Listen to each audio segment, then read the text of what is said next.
Sveicināti žurnāla māju lasītāji un portāla NRA.lv TV skatītāji. Es esmu žurnāla māja žurnāliste Ginta Auzniece, un turpmāk portālā NRA.lv, aicinot uz sarunu dažādu jomu ekspertus, centīšos rast atbildes uz jūsu jautājumiem, kas ir iesūtīti sadaļā Tu jautā, māja atbild. Šodien pie mums viesojas zvērināts advokāts Jānis Mucinieks, kurš atbildēs uz jautājumiem par nekustamo īpašumu. Labdien, Mucinieka kungs! Labdien! Kāda lasītāja mums vaicā? Ja mājas īpašniece vēlas pārdot māju, kurā ir piedeklarētas personas, kas tajā nedzīvo, vai viņai ir nepieciešams šo te personu atļauju, lai pārdotu māju? Vispirms, laikam, būtu jānoskaidro, ko dod vispār šis te deklarēšanās institūts kā tāds. Tātad vispirmām kārtām tas nozīmē, ka persona publiski paziņo valsts un pašvaldību institūcijām, kur ir viņas deklarētā dzīvesvieta, tātad kur viņu var atrast. Proti, kur viņu var sazināties, nosūtīt korespondenci un tā tālāk un tam līdzīgi. Un, protams, šīs te pats fakts kā tāds, dzīvesvietas deklarēšana, nedod nekādas ne tiesības, ne pienākums attiecībā uz to īpašumu, kurā kāda persona ir deklarēta. Izējot no tā, protams, ka, ja notiek kāds darījums ar īpašumu, kurā ir piedeklarēta kāda persona, tad nav nepieciešama šī te personas informēšana vai saskaņošana vai kā savādāk informācijas iegūšana no deklarētās personas par to, lai varētu šo te nekustamo īpašumu attiecīgi atsevināt. Protams, tādi godprātīgi darījuma dalībnieki viens otru informē par to, ka tur piedeklarētas personas, attiecīgi, būt lietas kursā par to, ka šim konkrētajam nekustamajam īpašumam ir šāda veida saistība, kas, protams, ir, tāds formāls pasākums, jo arī gan esošais īpašnieks, gan varbūt nākamais īpašnieks šo te deklarēšanās saistību var vienpusējā kārtā izbeigt, lai to darītu. Tad īpašniekam jāvērš attiecīgajā pašvaldībā, kurā ir konkrētais nekustamais īpašums, un ir jāpiesaka dzīvesvietas deklarēšanas anulēšana. To, protams, var arī veikt pati tā persona, kuru tur ir deklarēta, bet tas izriet no tā, kā varbūt tās personas ir vienojušās, jo citreiz varbūt tas ir diezgan sarežģīts process, jo tiek tā kā atstumts varbūt no nekustamā īpašuma kāda persona pret viņas gribu. Ja, un tad te varētu parādīties kaut kādi kolīzijas momenti, ja, bet, lai to novērstu, tad tas nav nekas sarežģīts, un šī procedūra ir samērā vienkārša. Līdz ar to šeit, kā lasītāji, var vērst uzmanību, ka tas nav nekas dikti sarežģīts. Sarežģītāk noteikti būtu kaut kādi citi jautājumi, ja, piemēram, tur būtu nodibināts, īres attiecības ar terminētiem vai bezterminētiem līgumiem, tad tur noteikti būtu daudz sarežģītāk šī situācija. Vēl kāds lasītājs vēlas uzzināt, kā rīkoties tad, ja laulība ir šķirta, un vai tādā gadījumā sieva var izdeklarēt no dzīvokļa savu bijušo vīru? Te ir līdzīga atbilde kā iepriekšējā jautājumā, protams, un tātad pie laulības šķiršanas situācijas, jā, tad arī jānoskaidro ir tātad kāds ir šīs te šķirma vai dalāmās mantas pie šķiršanās apjoms, kāds ir viņas sastāvs. Un, ja rezultātā, kā pasaka, vīrs ir mantas dalīšanas rezultātā vai vienošanās rezultātā vai arī tiesas sprieduma rezultātā vīram, kā pasaka, nav vairāk šī te dzīvesvieta tur, kur iepriekš viņam bija tātad kopējā šī te dzīvesvieta, ja, tad arī pastāv šīs te sievietei tiesības izdeklarēt pie līdzīgiem principiem un paņēmieniem, ja, proti vēršoties attiecīgā pašvaldībā ar lūgumu anulēt šo te dzīvesvietu. Ja. Bet, kā pasaka, šie tie jautājumi, kas iziet no laulības šķiršanās un attiecībā par nekustamo īpašumu, ja šeit pamatā tomēr ir normatīvi, tie normatīvi, kas ir saistoši gan vienam, gan otram laulātajam, kas izriet vai no šīs te vienošanās, kas ir parakstīt un stājusies spēkā šķirot laulību, vai arī atbilstoši pēc tiesas sprieduma. Respektīvi, ja ir bezstrīdu situācija, ja puses vienojās par visu, tad ir tātad iespēja notariālā kārtā izšķirt laulību, bet ja ir tomēr strīdu situācija par īpašumu, par bērniem vai kādiem citiem jautājumiem, tā skaitā arī par deklarēšanu, par deklarēšanos varbūt ir kaut kādi īpaši jautājumi, ja, tad to visu, un strīdu situāciju, tad to risina tiesas ceļā. Savukārt cits žurnāla māju lasītājs vēlas noskaidrot, vai ir iespēja noņemt no sava uzvārda dzīvokli, uzdāvinot vai pārdodot to 3 gadus vecam bērnam. Jāsaka, lasītāji, protams, viņi ar savu īpašumu var darīt, ko vien vēlas, tā skaitā arī uzdāvināt, pārdot 3-gadīgam bērnam, pilngadīgam, vienalga kādā vecumā, te nav nekāda ierobežojuma.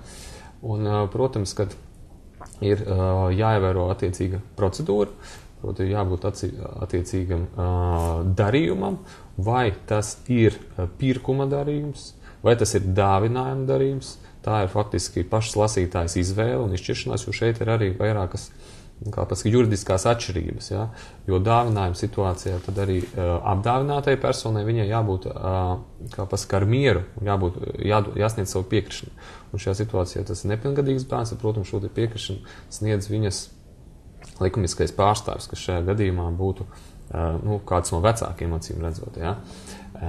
Bet, ja ir pirkuma darījums, tad, protams, jābūt vienam, kas pērk, otrs, kas pārdot. Ja? Un arī, attiecīgi, protams, šie dokumenti jākārto tādā veidā, lai pēc tam nerastos sarežģījumi, ja, ir noticis darījums, bet viņš nav nostiprināts zemes grāmatā, respektīvi nav notikusi šī koroborācijas tiesiskā izpilde, tad trešām personām nav zināms, ka šāds darījums ir noticis. Līdz ar to, ka šeit var būt nepieciešama speciālista palīdzība, konsultācija, lai šo atsevināšanas darījumu vienalga kādā formā un kādā izpildījumā viņš būtu, lai to varētu izdarīt pienācīgā kārtā, lai pēc tam nebūtu nekādi kāzus nevajadzīgi. Bet kādi varbūt ir tie dokumenti un kādās iestādēs ar viņiem ir jāvēršās, lai sāktu šo dāvināšanas procesu? Pirmām kārtām, parastākā kārtība būtu ieteicamā tātad vērsties pie speciālista, kurš sagatavo dāvinājumu līgumu. Un ar dāvinājumu līgumu tad attiecīgi būtu jāvēršas pie zvērnāta notāra, lai, ja tas attiecās uz nekustamo konkrēto īpašumu, lai zvērnāts notārs sagatavot nostiprinājumu lūgumu zemes grāmatai notariāli apliecinātu. Un tad jau ar šiem dokumentiem jādodās ir uz attiecīgo zemes grāmatu nodaļu un jāizsniedz šie gan dāvinājuma dokumenti, gan arī nostiprinājumu lūgums par šo konkrēto tiesisko darījumu. Tad zemes grāmata, protams, pieņem atbilstošu lēmumu un veic visas nepieciešamās tās juridiskās darbības, lai ierakstītu jaunu īpašnieku zemes grāmatā, anulējot iepriekšējos ierakstus. Populāri mūsu sadaļā Tu jautā māja atbildi ir arī jautājumi par to, kā rīkoties ar nekustamā īpašuma saistībām šķiršanās gadījumā. Un kāds no tiem skan tā, ja sieviete vēlas šķirties no vīra, bet viņiem ir kopējs dzīvoklis un turklāt arī hipotekārais kredīts, kuram šī sieva ir galvotāja, vai viņa var atteikties no dzīvokļa? Jāsaka, jautājums sevi ietver ļoti daudz dažādus apakšjautājumus, ja, bet, teiksim, tā konceptuālā tā pieeja būtu tāda, ka, protams, ja ir laulība šķirama, un paliek jautājums, viens no diskusiju jautājumiem ir par nekustamā īpašuma sadali, tā izskaitā arī par saistību sadali. Protams, vienīgais, optimālais risinājums ir vai nu pusēm vienoties vai caur tiesu. Ja lasītāji vēlas uzzināt, kas notiek ar viņas uzņemto saistību, ar to, ka viņa bijusi galvotāja, ka jāsaka, ka neviena laulības šķiršana automātiski nenozīmē to, ka tiek dzēsta šī galvenieka saistība.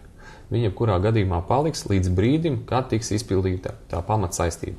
Jāsaka, ka galvojums vispār ir tāds saistību izpildījuma pastiprinājuma viens no veidiem, un šajā situācijā, kamēr ir spēkā pamatsaistība, uz kuru sniegts šis galvojums, tikmēr arī būs spēkā viņas saistība kā galvotāja.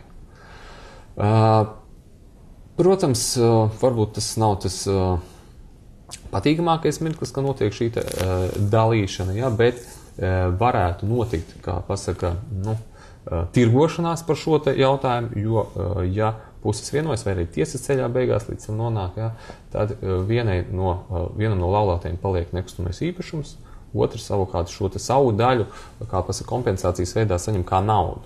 Ja, bet, teiksim, tā juridiskā pamata, tā pati saistība, kas bijusi kā galvojuma saistība, viņa joprojām saglabājās, un viņa nekādā veidā nedzēš, kamēr nav dzēsusies tā pamatsaistība. tā pamatsaistība, kas bijusi par kredītu. Tātad, kā pasaka, tādā varbūt skaidrākā valodā runājot. Ja. Tā kā tās ir visas kompleksas lietas, un jāsaka, ka tiešām tur, kur ir abi divi laulātāji bijuši vai kā kredītņēmēji, vai kaut kādā veidā bijuši kā galvotāji, vai savādāk bijuši iesaistīti šajos darījumos, protams, tur, kā pasaka, bez speciālista padoma, pie katras konkrētas situācijas, redzot konkrētos dokumentus, arī apmērus un tās varbūt nianses, kas izriet no šīm te juridiskajām saistībām, viņas, protams, ir jānovērtē speciālistam. Pašiem cilvēkiem es pat neieteiktu šajā situācijā pat mēģināt, jo tur viņi var vēl lielākās problēmās iedzīvoties. Jā.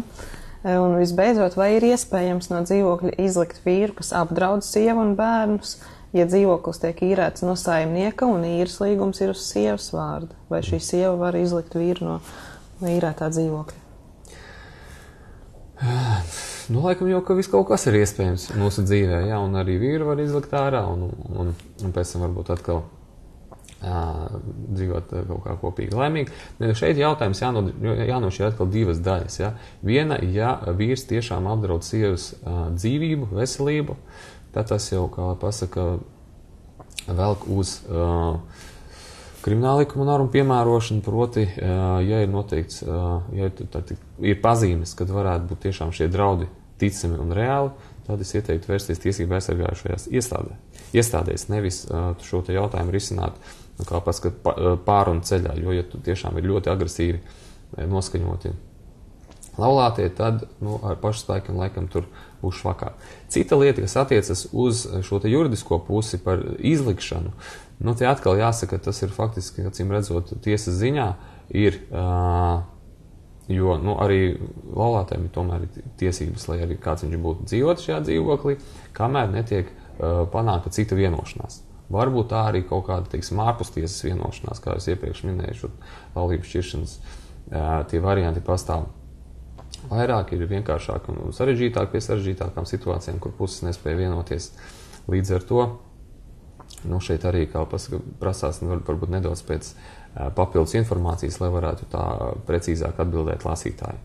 Katrā gadījumā problēma ir risināma, tikai kā ir pašai lasītāji arī jāizrāda iniciatīva no savas puses. Kā redzu, jau viņi ir izrādījusi, ir pie jums interesējusies, tad jau arī tas risinājums drīz nāks rokā. Jā, paldies jums, Mucinieka kungs, par izsmeļošajām atbildēm. Ja arī tev ir kāds sasāpējis jautājums, uz kur tu vēlies rast profesionāļu atbildi, tad raksti mums portāla sadaļā Tu jautā, Māja atbild, un mēģināsim rast atbildes arī uz taviem jautājumiem. Visu labu!